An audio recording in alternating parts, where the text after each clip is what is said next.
आज रात मेरे पास रह जा। আস্তাগফিরুল্লাহ মাত্র রমজান মাসটা গেল। রমজান মাসে আমি পরিবর্তন হয়ে গিয়েছি। এখন আর আমি এইসব খারাপ কাজের ভিতরে নাই। আমি এখন ভালো হয়ে গেছি। আমি এখন 5 ওয়াক্ত নামাজ পড়তেছি। আচ্ছা মন্টু ভাই রেকর্ডিংটা অফ কর।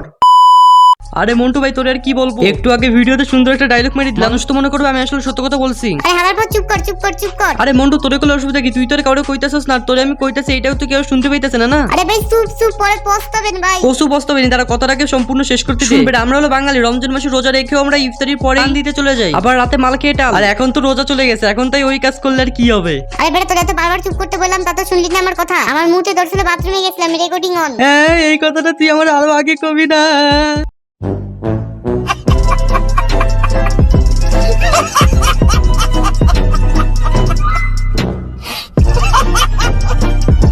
রোজা রয়েছে বাট এটা তো ট্রেন, দ্যাটস ওয়াই রোজা রেখেছি। রোজা ধর্মের জায়গায় উৎসব সবার। সো গাইস ঈদ মোবারক। তো কেমন কাটলো তোমাদের এই ঈদটা? তো গাইস রমজান মাস চলতেছিল, সেই জন্য এইসব মাদার তেরেসাদেরকে নিয়ে কিছুই বলি না। এদেরকে নিয়ে কথা বলতে গেলে মুখ দিয়ে শুধুমাত্র গালিই বেরোবে। আজকের ভিডিওতে এইসব মাদার চোদ এবং সাম টিকটকারদেরকে ভরে দিয়ে হবে। সো বেশি বকবক করবো না, মেইন ভিডিওটি শুরু করবো। Let's go. তো গাইস আসসালামু আলাইকুম, তোমরা সবাই কেমন আছো? আশা করি আলহামদুলিল্লাহ ভালো আছো। রোজা রয়েছে বাট এটা তো ট্রেন, দ্যাটস ওয়াই রোজা রেখেছি। রোজা ধর্মের জায়গায় উৎসব সবার। হিন্দুরাও কিন্তু ঈদ মোবারক আমাদের বলে। হ্যাঁ রোজা আছে অবশ্যই।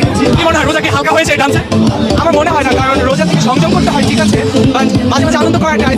আজকের ওয়েদারটা খুবই ভালো, পারফেক্ট রং উৎসবের জন্য। অতিরিক্ত গরম না, কিন্তু সমস্যা হচ্ছে রোজা। ধর্ম যার যার উৎসব সবার, এই কথাটি যারা যারা মানে আমি মনে করি তারা আসলে হাটে একটা বোকাচোদা। সত্য কথা বলতে কি, একটা মানুষ বোকাচোদা না হলে এই কথাটি জীবনে মানবে না। আসলে এটা মুসলিমের কাতারেই পড়ে। হারামজাদার বাচ্চাগুলো বলতেছে কিনা ধর্ম যার যার উৎসব সবার, তারপর বলতেছে হিন্দুরা তো আমাদেরকে ঈদের শুভেচ্ছা জানায়, তাহলে আমরা কেন তাদের উৎসবে জয়েন করতে পারবো না? আরে মাদার ফাকারকে বাচ্চা, তোদের মাথায় কি ঘিলু নাই? হিন্দুরা আমাদেরকে ঠিকই ঈদ মোবারক জানায়, এমনকি এই ঈদে আমার হিন্দু ফ্রেন্ডরা আমাকে ঈদ মোবারক জানাইছে। কিন্তু তারা কি আমার সাথে মসজিদে গিয়ে নামাজ পড়ছে? হ্যাঁ হিন্দুদের উৎসবে যাওয়া যাবে। কেমন উৎসবে যাওয়া যাবে? সেটা হচ্ছে তাদের বাড়ি কোনো অনুষ্ঠান চলতেছে, তোমাকে ইনভাইট করলো, ওইখানে যাওয়া যাবে। কিন্তু তোমরা কি করতেছো? তোমরা তাদের ধার্মিক অনুষ্ঠানে গিয়ে নাচানাচি করতেছো, আবার নিজে তোমরা রোজাকে সমস্যা বলে আখ্যায়িত করতেছো। বাহ চুতমারানিরা বাহ।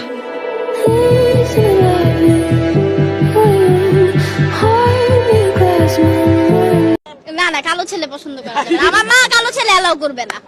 আমার মা বলছে সুন্দর ছেলে লাগবে, সাদা ছেলে লাগবে, টাকা ইনকাম করতে হবে, তাহলে আমার মা বিয়ে দিবে। ভাইরাল করে দিয়েন আমাকে প্লিজ। আল্লাহর সৃষ্টি সবকিছু সুন্দর, বাট আমি এটা বলতে বাধ্য হচ্ছি যে আপনি কি আপনার চেহারা কোনোদিন আয়নাতে দেখছেন? তার মতো একটা মেয়েকে বিয়ে করতে সুন্দর চেহারা লাগবে, ফর্সা লাগবে, তারপর টাকা হওয়া যাবে না, টাকা পয়সা লাগবে। একটা ছেলে যদি এতই গুণ থাকে তাহলে কি আপনাকে বিয়ে করবে চুল ছিঁড়তে? বাইরে আপনার জন্য একটা সুখবর আছে। আমাদের পাড়া একটা ছেলে আছে, তার ভিতরে এরকম সব গুণই আছে, কিন্তু একটু সমস্যা হচ্ছে, তার নিচে হচ্ছে 2 ইঞ্চি হোক আর 10 ইঞ্চি হোক, আপনার তো এ নিয়ে কোনো প্রবলেম নেই, কারণ আপনি তো বলছেন আপনার ফর্সা ছেলে লাগবে, সুন্দর ছেলে লাগবে, টাকা পয়সা লাগবে, এইসবই তো লাগবে। আপনি তো আর এইটা বলেননি। ছেলে শুধুমাত্র এই একটু প্রবলেম, এই ছাড়া কোনো প্রবলেম নেই। আপনি চাইলে দেখতে পারেন, আপনার পছন্দ হইতে পারে। সো এটা আর কি। এ ভাই আমার অপমান করলেন ভাই, আপনি কাজটা কিন্তু ভালো করেননি ভাই। আরে মাঙ্গিনাতে আমি আবার কি করলাম? ভাই আপনি আমার অপমান করলেন ভাই, আপনি কাজটা ভালো করেননি ভাই। আমার নিচে 2 ইঞ্চি না, আমার নিচে 1 ইঞ্চি ভাই।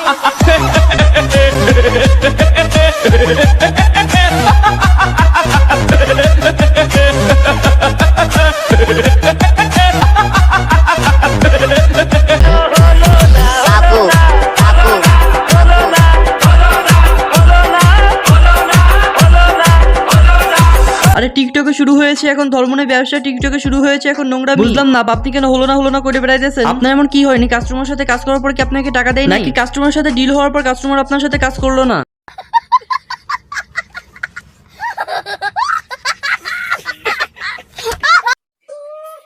কি গো, সারা মাসই তো আমার নামে বদনাম করলা, এখন বেতন নিবা না? ধুরপ, আমি আপনার নামে কবে বদনাম করলাম? আচ্ছা দেখি দিয়ে এই আবার কমেন্ট বক্সে মানুষজন কি কমেন্ট করতেছে। বেতন না দে পার্ট 2 দে মানে কি ভাই বুঝলাম না। আচ্ছা নিচের কমেন্টটা পড়ি। আমি একমাত্র ব্যক্তি যে এর ভিডিও সামনে আসলে কমেন্ট বক্স চেক করি 3 মিনিট 21 সেকেন্ড কে কমেন্ট করছে। মানে ভাই 3 মিনিট 21 সেকেন্ড আবার কি? আরেকজন কমেন্ট করছে 3 মিনিট 21 সেকেন্ড সবাই বুঝবে না। আমি তো আসলে বুঝলাম না 3 মিনিট 21 সেকেন্ডটা আসলে কি। আপনি তো সেলসেলায় বেচতে যাবেন। আবেগ দুয়া পানি খাও, টাকা কামাও আর তামাশা দেখাও। আমাদের সবার প্রিয় আকি আবার বিজনেস মনে এখন বর্তমানে ভালোই চলতেছে, সেই জন্য ভালো একটা ইনকাম করতে পারতেছে, সেই জন্য টিকটকে এসে এরকম সুন্দর সুন্দর ডায়লগ ছাড়তেছে। সো গাইস আজকের ভিডিওটা এই পর্যন্ত ছিল। কেমন লাগলো অবশ্যই কমেন্টে জানাতে কিন্তু একদমই ভুলবেন না। চ্যানেলে নতুন হয়ে থাকলে চ্যানেলটা অবশ্যই সাবস্ক্রাইব করে দিও। আজকের মতো বিদায় নিচ্ছি। আল্লাহ বাঁচিয়ে রাখলে নেক্সট একটা ভিডিওতে দেখা হবে। Tata bye bye.